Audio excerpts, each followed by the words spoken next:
میرے حضور نے ارشاد فرمایا، من صلی علیہ مرتن صلی اللہ علیہ عشرن، جو شخص میرے اوپر ایک مرتبہ درود بھیجتا ہے اللہ تعالیٰ اس کے اوپر 10 رحمتوں کا نزول فرماتا ہے۔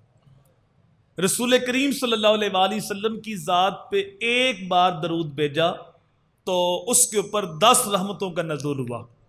دوسری حدیث یہ ہے کہ جو ایک بار درود بھیجتا ہے اس کے اوپر 10 رحمتیں نازل ہوتی ہیں، 10 گناہ معاف ہوتے ہیں اور 10 درجات بلند ہوتے ہیں۔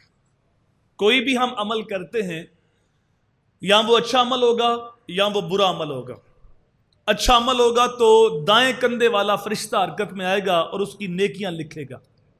اگر برا عمل ہوا تو بائیں کندھے والا حرکت میں آئے گا تو اس کی برائیاں لکھے گا۔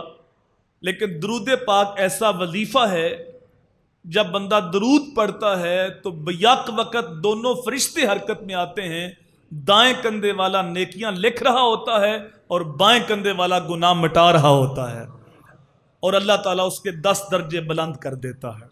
اللہ اکبر۔